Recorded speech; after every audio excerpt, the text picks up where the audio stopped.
人这一生总要历经几次命里注定的终结，有些人说是3次，有些人说无数次。这3劫并非只是灾难，而是天道对一个人命数与灵性所施加的催化。你不是来吃苦的，你是来证悟的。所谓天将降大任于斯人也，这不是古人抒情，而是宇宙真实运作的一种隐秘机制。3次大劫是什么呢？不是单纯的破财、失恋、疾病，而是那种让你灵魂都要碎裂的时刻。是你以为已经结束，其实只是开始的转折。第1次大劫常在你最初踏入社会，或真正开始选择自己命运的年纪来临。它不会轻柔，不会留情，它可能是至亲之人的骤然离去，也可能是一次让你倾家荡产的失败，或是长达几年的郁郁不得志，彻底被否定的深渊期。这一劫是让你从幻觉里醒来，让你从别人为你写好的剧本中挣脱，让你在极致的痛中看清谁是你，你要什么。很多人熬不过第1次劫，他们从此对人生失望，从此把眼光永远定格在伤痛里。但你若能挺住，若能忍着痛一点点爬出来，你会获得觉的种子。这种觉不是明白事理的聪明，而是看见真相后的空明。你开始不再信那一套努力就会成功的幻梦，你开始学着聆听内在的声音。你还会痛，但你不再麻木。第2次大劫更加隐晦，它常常不是以灾难的形式出现，而是以繁华似锦的假象来诱惑你。当你慢慢恢复生机，有些积累，有些成果，甚至在世俗眼光中算是走上正轨了，劫却在这时悄然来临。它让你遇见一个人，让你投身一个项目，让你动了那颗终于可以安心过日子的心。但这第2次大劫要磨的不是你的眼泪，而是你的执念。它要你明白，真正属于你的东西不是靠抓，而是靠舍。真正的成功不是世人掌声，而是灵魂平静。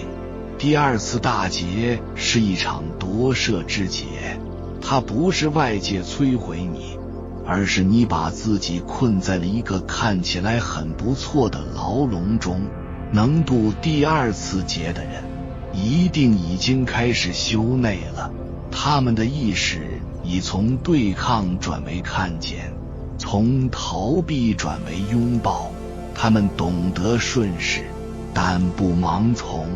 他们开始在宁静中感知命运的节奏，而不再用蛮力和焦虑来强行推动生活。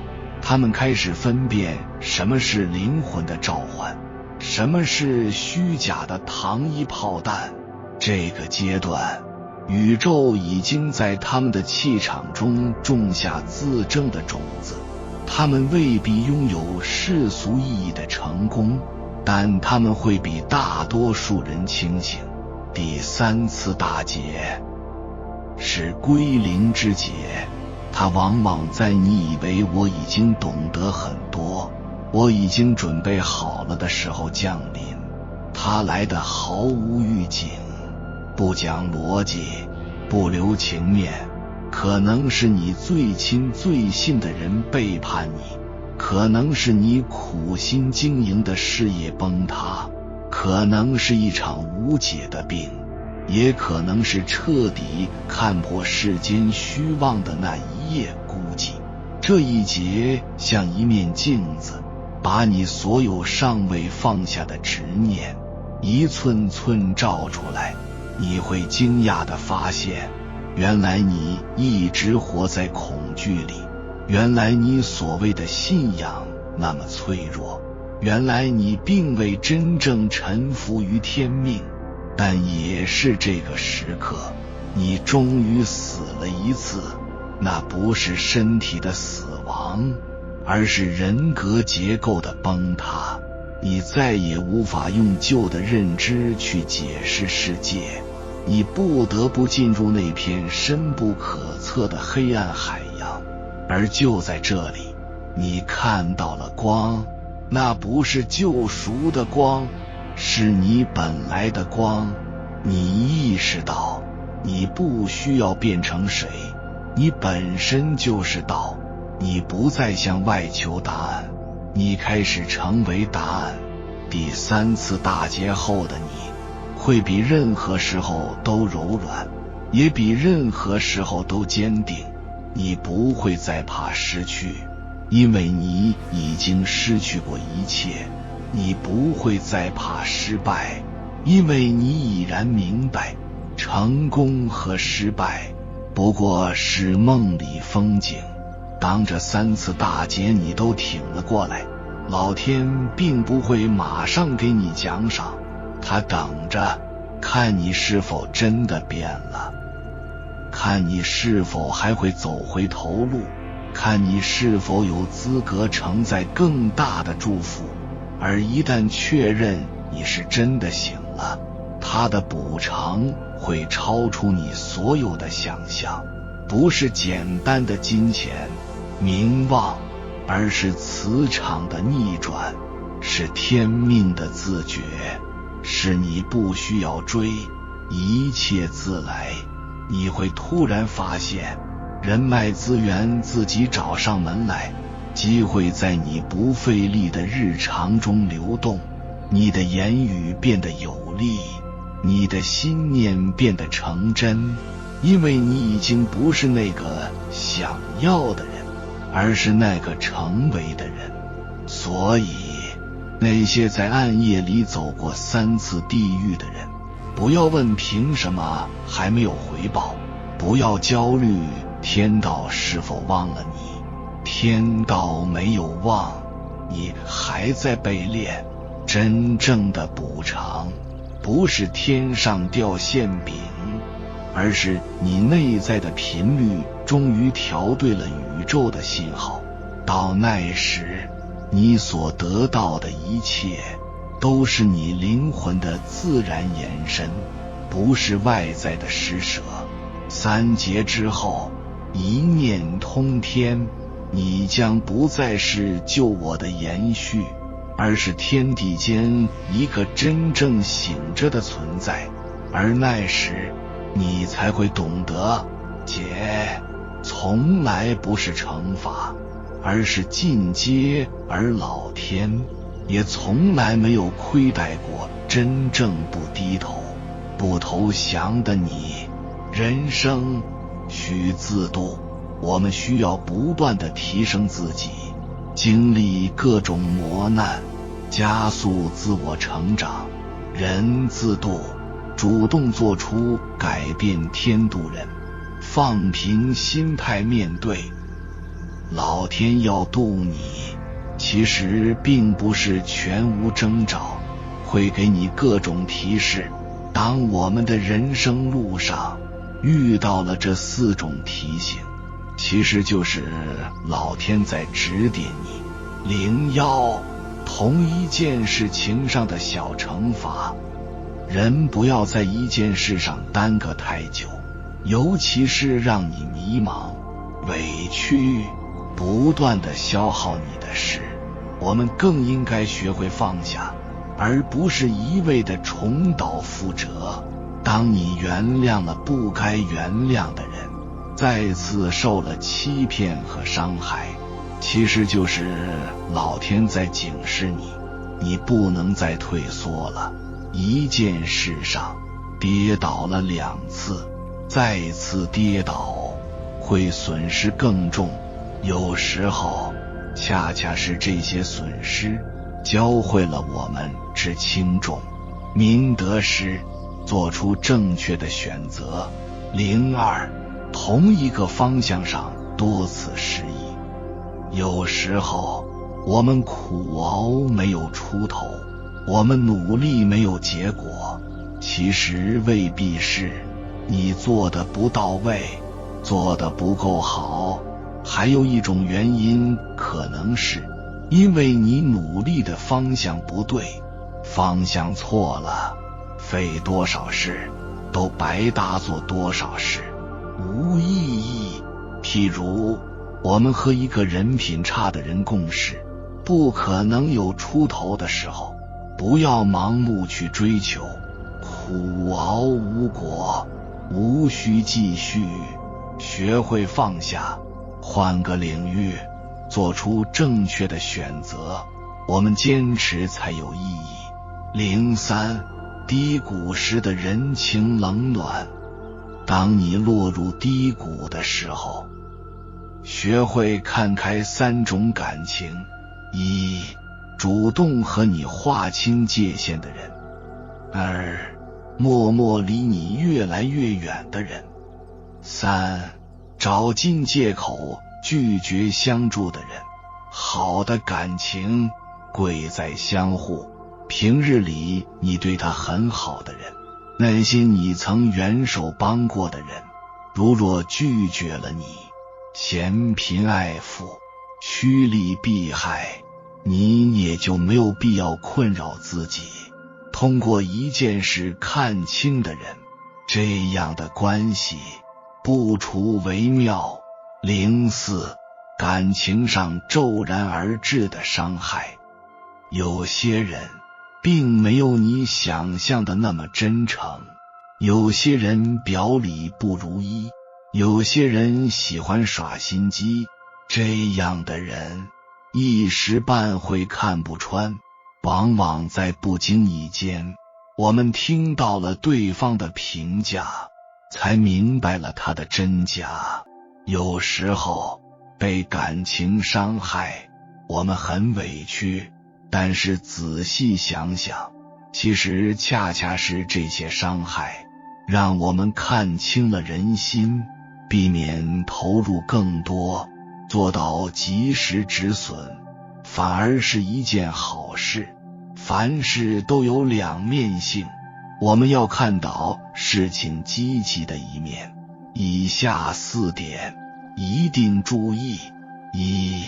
一件事上别犯2次错。2，方向不对，别盲目努力。3，遇事之时懂见别人心。4，感情伤害要及时止损。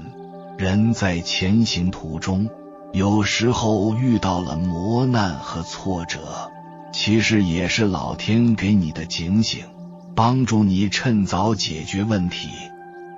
前行的路上，尽人事，听天命，一切顺其自然就好。这世界瞬息万变，没有人能一直幸运，也没有人会一直倒霉。老天要渡你，命里会出现3种迹象。有道是自助者，天助之；自渡者，天渡之。那些懂得自己帮助自己的人，老天也会帮助他；那些懂得自渡的人，命运也会来到他们的身边，助他们一臂之力。这世间有2渡，一个是自渡，一个是天渡。自己渡自己，这是本能，而老天来渡人，这就是人之福分。论语中有这么一句话：上天有好生之德，大地有载物之厚，君子有成人之美。上天始终有着滋润天下万物的德行，他一般都会能帮就帮，而大地承载一切，品德特别深厚，让万物得以生长。君子更是会帮助别人，让他人得偿所愿。人只要有福气，那天地万物都会来助你。所谓天和地利人和，就是这个道理。心地变得越来越善良。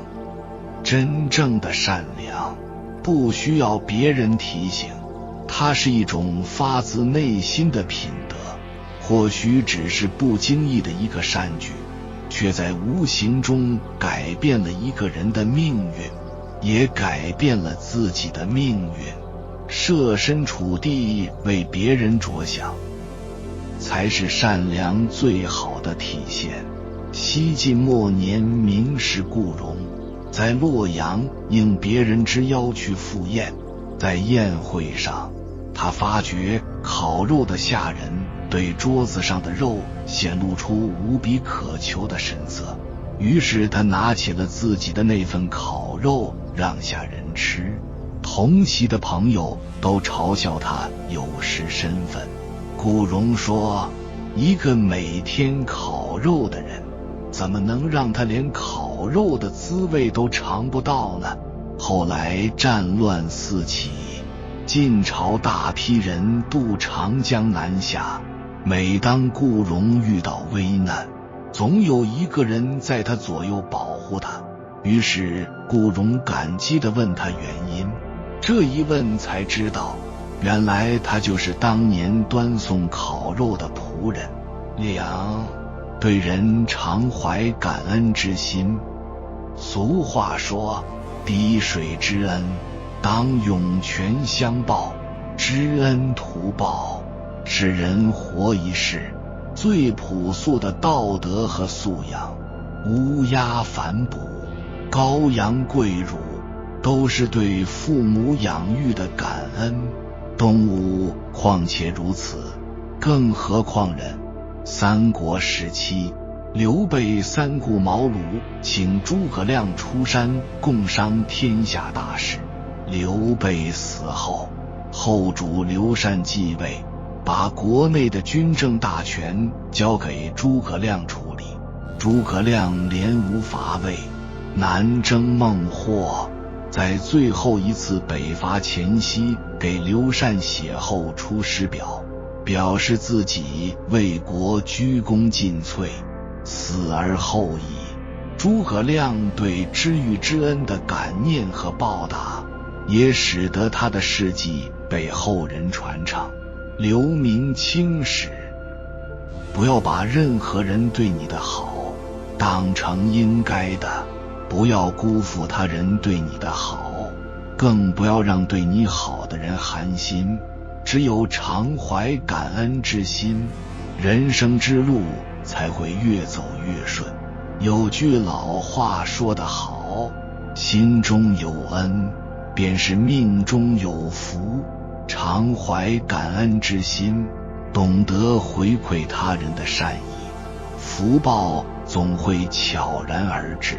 三，心态变得乐观豁达。在这个世界，有那么多人，我们可能不是最幸运的人，但我们绝不是最不幸的那一个。所以凡事不要往坏处想，面对任何事情，请保持一种乐观开朗的态度。凡事想开，乐观面对，自然就会少很多烦恼。一切事与愿违，都是老天在渡你。曾仕强教授讲过自己的一番经历，在年轻的时候，他去坐车，谁知道错过了。当时他跟自己说，也许错过了这趟车是好事。不幸的是，这趟车出了意外。幸运的是，他错过了。他后来明白，老天让你事与愿违，让你错过一些东西，就是为了保护你。有些人因为事与愿违，所以躲避了一些劫难；有些人因为错过，所以走了另外一条路，赚了不少钱；有些人因为擦肩而过，所以遇到更好的人，活得更加幸福。人们常说的人生不如意事10之8九，其实这所谓的不如意事看似是坏事，而从宏观的角度来说都是好事。试想，没有错过眼前人，我们又怎么会知道真情的珍贵？没有身处卑微，我们又怎么可能认清楚人心的险恶？没有跌落低谷，我们又怎么可能愈挫愈奋，东山再起？一切事与愿违，在当下看来是坏事，而从长远来说，是老天给我们的福报，只是我们不知道罢了。有缘人，感谢你看到最后。如果今天的影片对你有所帮助，请按个赞给我响应，回复一句心神正，天佑至，愿你但行好事，莫问前程，愿你知恩报恩，不负内心，愿你乐观豁达，潇洒自在，愿你成为更好的自己，拥有更好的人生。还没有订阅频道的，请点击右侧的订阅按钮，与我们建立更深的连接，随缘加入会员，与同频之人共修福报，随喜转发，传播善知识，功德无量。